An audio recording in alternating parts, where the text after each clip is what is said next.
I'm Mark Quinn, this is Isaiah Cassidy, and we are Private Party. And you're watching the All Elite Podcast. And you're listening to the All Elite Podcast.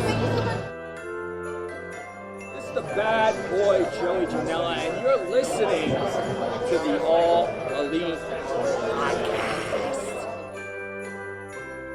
What's going on, Frankie Kazarian, Scorpio Sky, Christopher Daniels, collectively known as SoCal and Central Over. SCU! You are listening to the All Elite Podcast, and it is the worst podcast I've ever been on. SCU later. Welcome back, All Elite family, to another exciting edition of the All Elite Podcast. If you didn't get the hint yet, it's a Christmas special, baby. We're here. I've got my boy Big Match AJ, as always, All Elite Andy, for another exciting edition of the podcast. How you doing, AJ? I'm doing good, man. It's Christmas time. Happy holidays to everybody. Happy Hanukkah, Kwanzaa, winter solstice, whatever you celebrate. Absolutely. Merry Christmas. Merry Chrysler. Merry Chrysler. Merry Crisis. Merry Chrysler. Merry Christmas. Merry Christmas. I'm excited. I'm gonna be doing some baking. I got all my presents wrapped. I tried baking last night, and it was such a mess. It was honestly. Yeah. Well, it was a lot of fun because I got my kid involved. I got Amara involved. We did we made some puppy chow, which was fun. But I made the mistake of calling it reindeer food. I saw that. I called it reindeer food. I tried to get her to try some. She was like, "No, Dad, it's for the reindeers, and I'm not a reindeer." So we didn't even get to try the good treats we made. But we overcooked some brownies. We had a lot of fun with that though. But with it being holiday time, of course we had to get some cooking in. So can't say I'm surprised you're going to be doing some baking either, AJ. That sounds like fun. But we have a lot of fun lined up for the podcast. We've got to talk some AEW, some professional wrestling, some stuff that gets us excited, gets us up in the morning, you know what I mean? And real prerequisite, we're probably right. We're not going live on Thursday like usual because for obvious reasons it's the holidays. What do you mean? Christmas Eve. This is part one of the Christmas special. No, I'm just kidding, AJ. We're definitely not running on Thursday. Like AJ said, thank you for reminding me that on Thursday, Christmas Eve, we're gonna take some time for the fam and relax. That's why I got my Christmas hat on today. We got the Christmas layout going for the podcast. We got the Christmas theme song, if you caught it at the beginning. Holiday theme song, everything, holiday, Christmas, you know what we mean. But nonetheless, we have a lot of exciting stuff to talk about. We have AEW's fun holiday themed episode that they're doing this Wednesday. We're going to run down the card for that. But first, let's talk about a little bit of news that they've got going on, a little bit of interesting stuff going on for AEW. Yeah. I thought one specific interesting thing was they've got two new trademarks. One we're all probably familiar with being AEW Dark, and one that we're not familiar with being AEW Elevation or just Elevation. It sounds like a name for a new show. What do you think, AJ?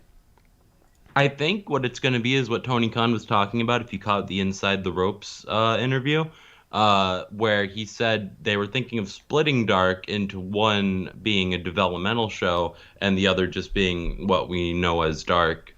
And I think that's what they're going to do, which is great. Yeah, I agree with you 100%.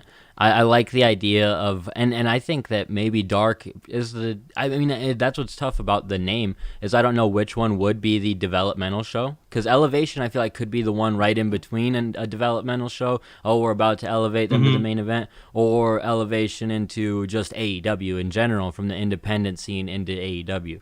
So I think they could go two very interesting ways with that dynamic, and I'm curious to see where it goes. I think that this is pretty much a dead giveaway at the name that they're going for the new show, which is cool. Like that I mean, when you have to trademark stuff ahead of time, it's very hard to keep stuff a secret. So unless they were going to trademark like 4 different names to make people think something else is up, then.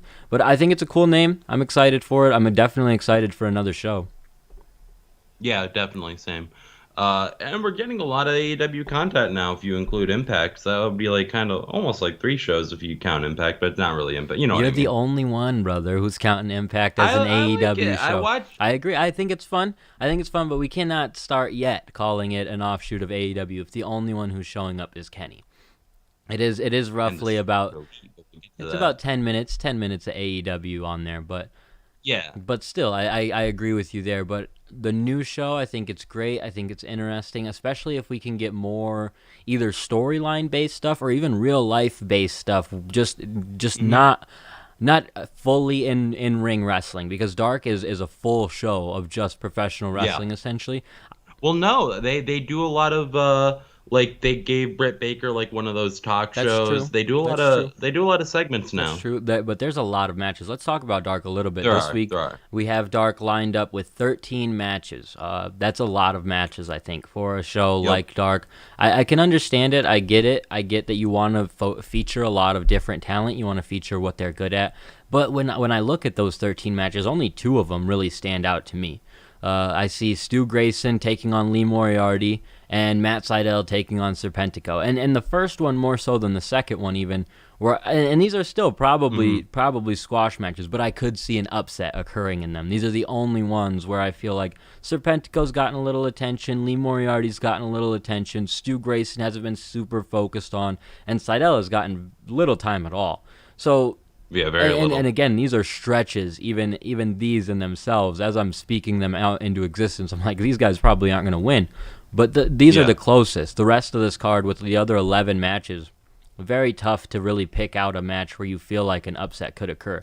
But I would love to see one here. Maybe Lee Moriarty picks one up. I don't really care if Serpentico beats Sydal, but... No, I don't either. But Lee Moriarty's great. And Stu Grayson is great, too. So I think that's just a good... That match is probably the one on Dark that I'm looking to check out, and they do a good job of that as well, at making there be one match on Dark that you want to check out, even though there's so much. And as you mentioned, there is a Britt Baker segment on Dark this week as well. So, and I'll shout out something they do that I like a lot, and it kind of got me watching more Dark, is they started uploading individual matches on their YouTube channel. So if like you see one really cool match like Stu Grayson and Lee Moriarty, and you want to just check that out, you're able to do that now, which I think is a great idea, and I'm glad they're doing that. Yeah, it definitely makes sense, especially with there being so much.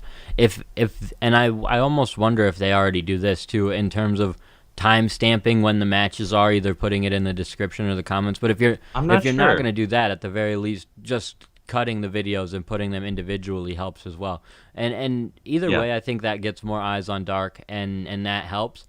I think that Dark has kind of established itself as that developmental background, maybe just get a couple wins and losses in show. Elevation could be whatever they want to make it into. So that's what I'm really excited about. I think that that's a cool name too. It's not the greatest name. I'm not going to act like it's a home run, but it's not a bad name. No, it's not a bad name at all. I mean, NXT was kind of a weird name, and then it grew on me. So. They all are, really, AEW. So I think that it fits in terms of just being a name in and of itself. So I'm excited. I'm curious to see what they do with it. And like I said, anytime we've had hints towards these trademark situations, it's turned out to be the situation. So. Mm-hmm. Another interesting Impact-related bit of news here. Kenny Omega's stable with Gallows and Anderson is apparently being dubbed as the Super Elite by Don Callis. These 3 will have a match on Hard to Kill on January 16th versus the Motor City Machine Guns and Rich Swann. Super cool. Yeah, dude. What do you think of the name, though, Super Elite? I like it, just because I feel like it's going to make some dissension with the regular elite and the not super elite, and so I like that they're doing that. And they did say on Impact, they said like the Bullet Club is back, and I'm guessing they kind of, in hindsight, were like, we probably can't be calling them the Bullet Club for obvious reasons, but we can probably get away with calling them the Bullet Club once, and like they're not going to sue us over that. Maybe send a cease and desist at most, right? But so obviously they can't be the Bullet Club. But the Super Elite, it's pretty good. Yeah, you can definitely at least say that the Bullet Club is back, but not call them the Bullet Club, you know what I mean? So I think that they can at least do that much. I think the Super Elite is an interesting name because the Elite was that to begin with, you know? When they were an offshoot of the Bullet Club that were taking themselves and setting themselves apart. Kenny is now once again doing that, taking himself and setting himself apart of the Elite and becoming the Super Elite. It's honestly a really funny, cool thing, and I think that it was really smart and well done. What do you think of the match? Motor City Machine Guns teaming with Rich Swann. This is something like straight out of fantasy booking because it's not Yeah. even a fantasy dream match. It's just something, if you were booking in a fantasy world for 6 months, you would come across a match like this because you're like, oh, fuck, that's kind of cool. It's nothing Yeah. someone is specifically looking for, but I like it. Oh no, I love it. I think this is going to be a great match. Like out of everybody in Impact, I feel like this is the way to do it with Kenny, like for his first match in Impact. And Hard to Kill is looking to be a pretty good card. There's going to be a lot of interesting matches. They had Final Resolution, but that kind of felt like a filler pay-per-view compared to Hard to Kill. Like even at Final Resolution, they're doing this big tag team tournament with the women, and they're like not even closing off the tournament at Final Resolution. They're like the finals of that tournament will be at will be at Hard to Kill, and it's like this pay-per-view seems like lax Right. compared to what Hard to Kill is going to be. So I'm expecting a really good show overall, and especially with that match. And I'm expecting them to get a good number from it, too. And cool for Rich Swann to have sort of turned his Yeah. career around over the last year and a half, 2 years of really hitting a low point, dealing with some troublesome stuff, and able to really overcome that. And that's been a great thing to see. It's happened with a couple of wrestlers over the last 2 or 3 years, and I'm glad to say that we've been able to fortunately see those wrestlers do well for themselves still, like Leo Rush and other wrestlers like that as well, just Yep. going through troublesome times. Even Enzo Amore, he's someone who went through some troublesome stuff, seems to be doing okay. I haven't at least heard anything about him. So Didn't he release like a song or something? yeah, we're way off on some random tangent at this point. Yeah, we are. But Omega's stable name is cool. I'm interested to see what it does for Omega in AEW. The Young Bucks will have to take notice to this point, at least. And because they already have a relationship with Gallows and Anderson, maybe they just join the Super Elite as well. Maybe it creates some dissension. I think Rich Swann is a perfect person to match up against Omega right here because they're in a tough spot in Impact where they have a lot of really, really great like B-level talent. Not really any A-level guys who are going to be fighting Omega as the face of Impact. Swan is a fine spot, a fine selection for that, though. He does a lot of exciting stuff. He's a great talent, so I cannot complain about that.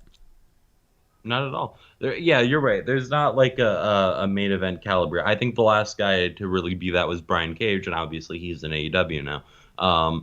And so like there's a lot of great matches that you can have with Kenny with Impact wrestlers, but it's not like marquee matches.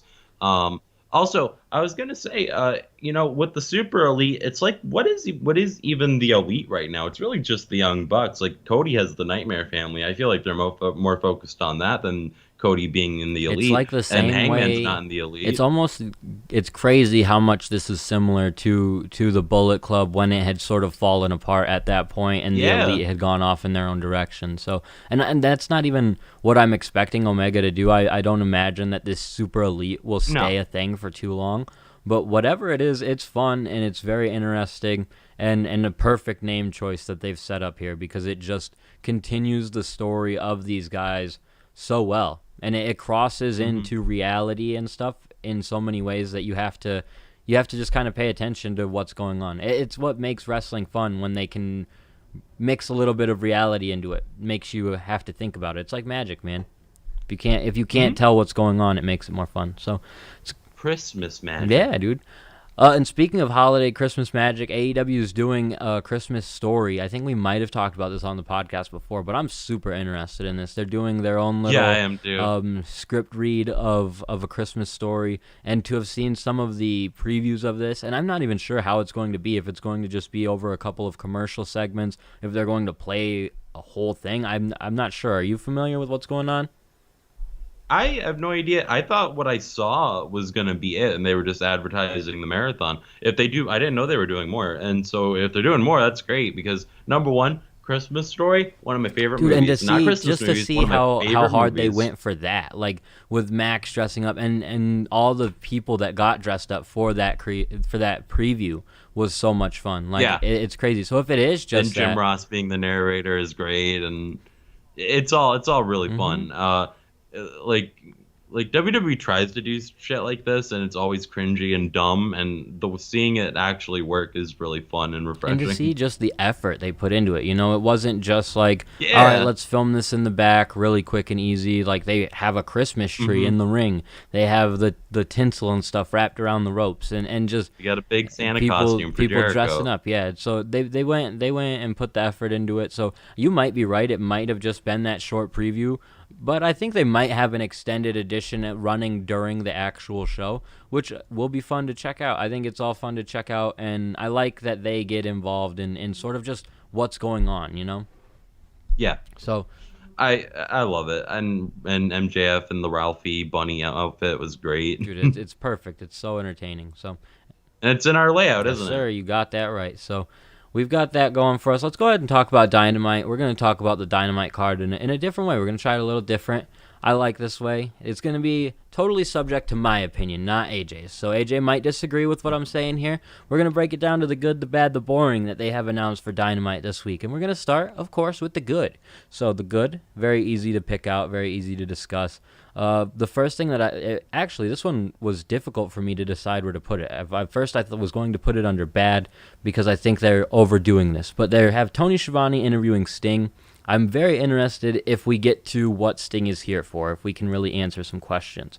Mm-hmm. It's bad to me if it's just another segment with Sting to draw viewers like we've gotten over the last couple weeks. I love Sting. I understand it, but it does lose its luster if we're not going to start understanding his purpose here. And I do think that's what they're doing, so that's why I put it in the good. I think that this is going to be a good interview. We're going to start really moving that storyline along, but I did have to weigh that in.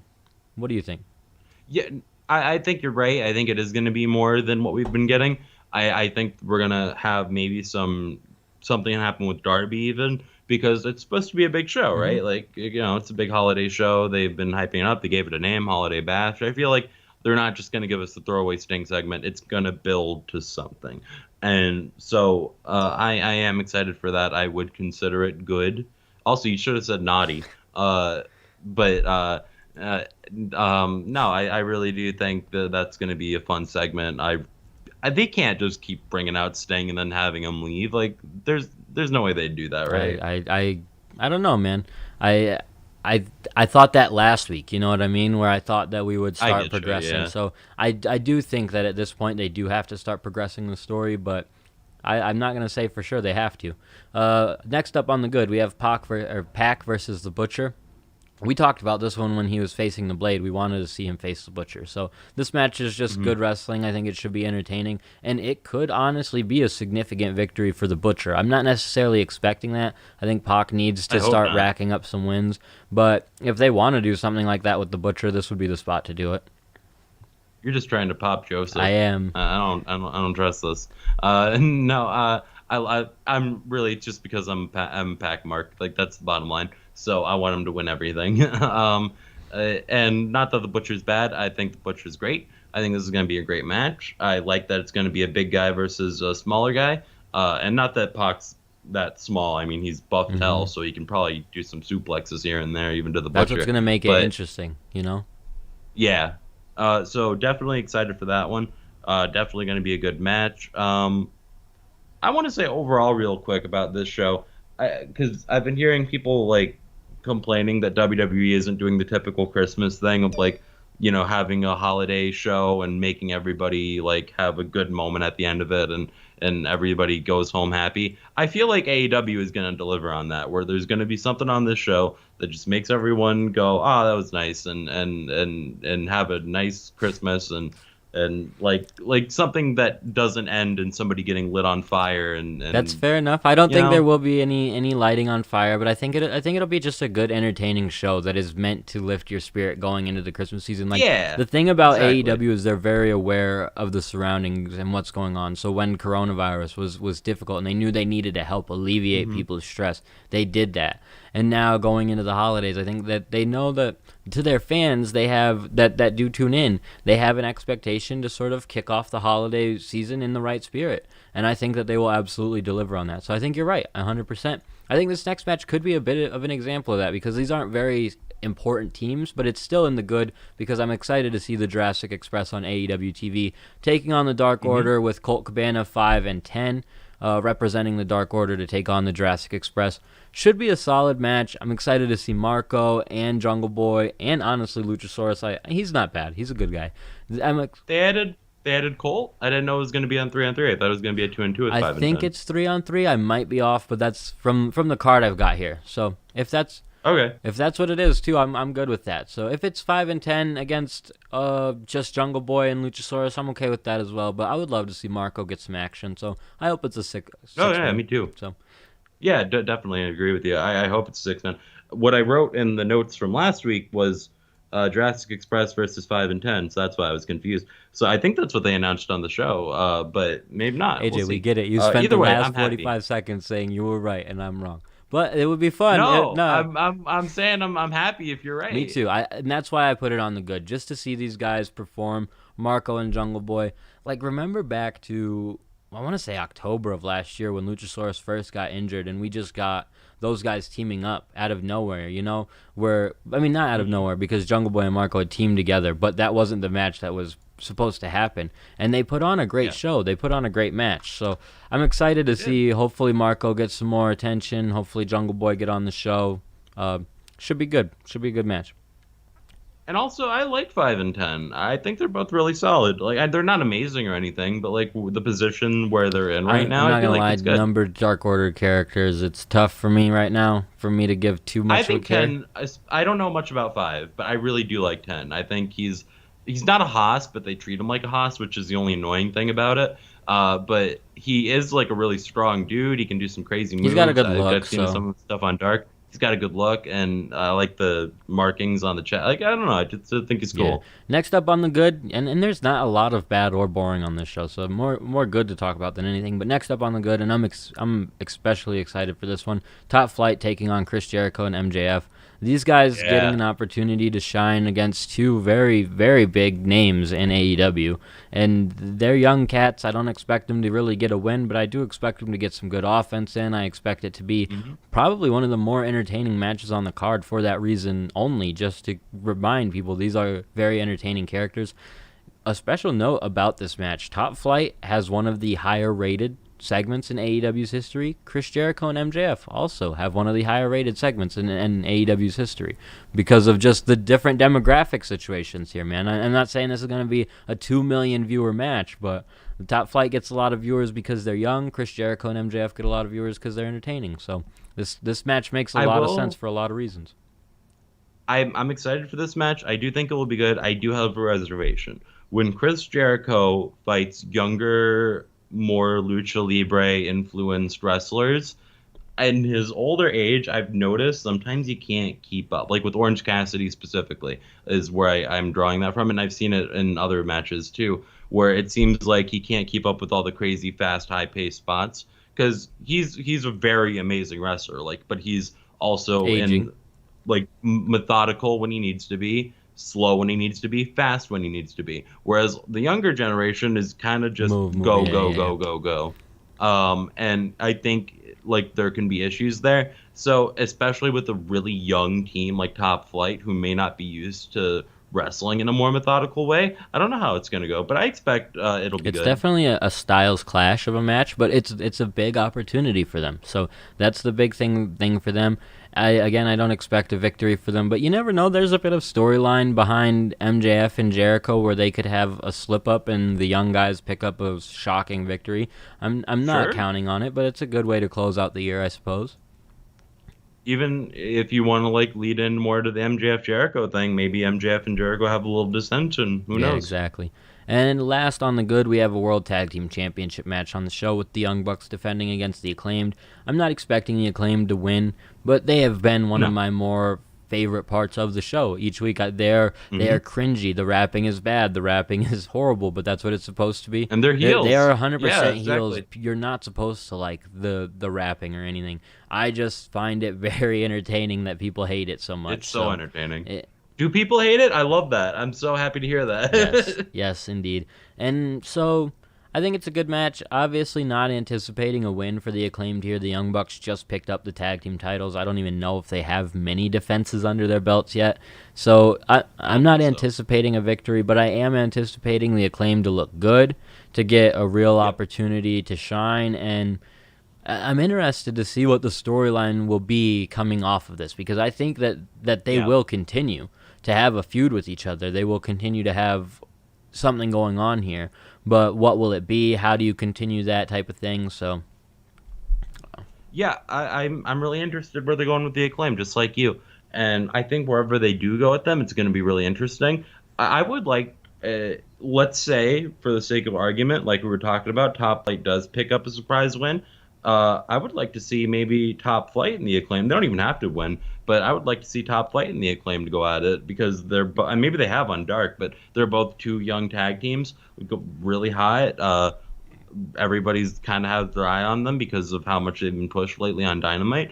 I think that would be a great matchup. both So teams have a wherever lot they're of going with buzz the- around them, and they're fresh Yeah. to the scene, at least for fans like us. So I've been very impressed with them. And I agree. I would like to see that match coming off of this show, if nothing else, you know. So I think that you're right. That would definitely be one that lands on the good. And that's a testament to the tag team division that they are now rejuvenating, I would say, going into next year, because Yes. they've already have the deepest, best tag team division over the last 2 months, I guess. They've Absolutely. introduced another two teams that I'm honestly a fan of, both of them. So And actually the Varsity Blondes, 3 teams. you're right. Let's talk about the bad. And AJ's not going to call this the bad. It's just the bad to me. I won't. We got Dustin Rhodes taking on Evil Uno. I think the match itself is good. I'm just a Dustin Rhodes hater. That's really all there is. If you think this is the good, I'm not even arguing with you, listener. For me, I'm not a Dustin Rhodes fan at this stage. Probably never really been a huge Dustin fan, but that's neither here nor there. Tell us why it's good, I'm gonna AJ. be Tell us honest. why it's good. It's because I'm biased. I've been watching, just straight up, I've been watching some of his old WCW stuff, and I'm like, God damn, Dustin Rhodes has been this good the whole time. And I really think this is going to be a good match. And like you said, it's going to be a good match.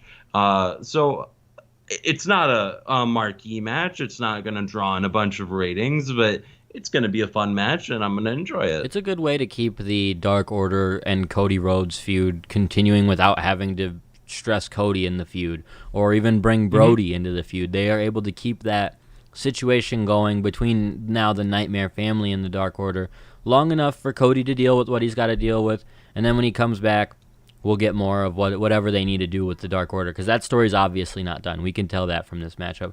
It's just not something I'm rushing to see. I think that Evil Uno's looked great over the last couple months. I think he's lost a lot of weight, so he's looked really good. Yes. Dustin has looked fine over the last year and a half in AEW, and I've made a lot of tweets, honestly, hyping up some of his matches because they impress me when they happen.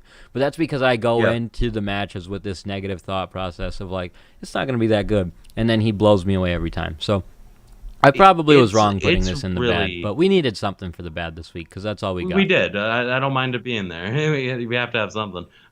It's really goddamn incredible how good Dustin is at his age, because he was like what 45 10 years ago, and Was he really? and like I'm not sure, but like he was older 10 years ago, and he was putting on great ass matches in the WWE, and now it's been like another 10 years. We're in 2020, and he's still putting on good matches. Yeah, he's 51, It's, so like, it is definitely incredible to see his work rate continue. And it's something that we do have to appreciate, really, at this stage, because him and Jericho, two people to really consider in AEW who And don't Daniels. necessarily have another, definitely not 20 years. That's an easy one to say. 10 years, I don't really anticipate either one of them to still be killing it in 10 more years, but I would have said that 10 years ago, too, so they could prove me wrong. That's very true. Um, I don't know. I think Yuji Nagata when Jushin Liger went for a while, so who knows? You never know. But you're right, and that's where, like I said, we just needed something for the bad this week. Honestly, it's not that bad. The boring and this stuff, it's just nothing that hits it out of the park for me. We got Kip Sabian. I kind of agree with the boring. Kip Sabian and Penelope Ford's wedding date is going to be announced. Cool, I guess. It's not bad. It's not a bad storyline.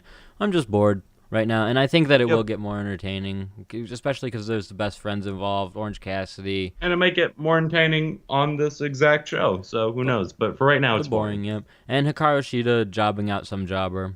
Hopefully the jobber gets an opportunity to shine, but this is a Shida win. I expect there to be some interest here because I expect Abaddon to come out after the match. So I'm not going to say this is going to be the match. The match will be is boring. boring. What comes after might not be. And Hikaru has been great. She should be like wrestler of the year for AEW. Honestly, in terms of kayfabe, kayfabe purposes and wins and losses, like she's probably lost a couple of times early on, but she must have an insane record because she's a dominant champion. They've done a good job at booking her when she appears. She's such she wins. Good ass baby face. Mm-hmm.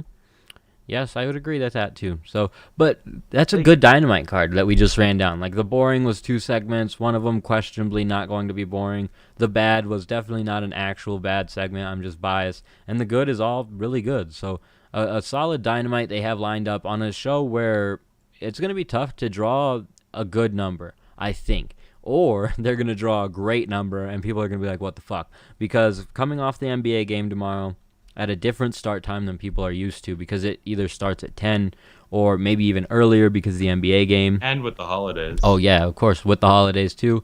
There's a lot that goes into this one. So I'm not hedging anything on the ratings, not that we do anyway. But it's going to be an interesting week is the only thing I could take away from it. It's going to tell us about dedication from fans as well as how much they can draw an interest to that NBA fan base. I also hope they get a chance to show a couple of commercials during that NBA game to hype up the show and maybe draw in viewers. Mm-hmm. I really wouldn't be shocked if this is a great number. But I also won't be disappointed if it's just a regular number or a bad number. So, yeah. I'm right there with you. One quick thing, because I wasn't done, on Hikaru Shida. When Rio was coming in and she won the championship, I was like, this is a great baby face for the women's division. She's really talented. I would have never, ever expected Hikaru Shida to take off like she did and really hold up the women's division like she has. Like, she moved to America. She is constantly having great matches no matter who she's against. She's always, she's really, like, you could call her like the face. She is the face of the women's division. Oh, without a doubt. And yeah.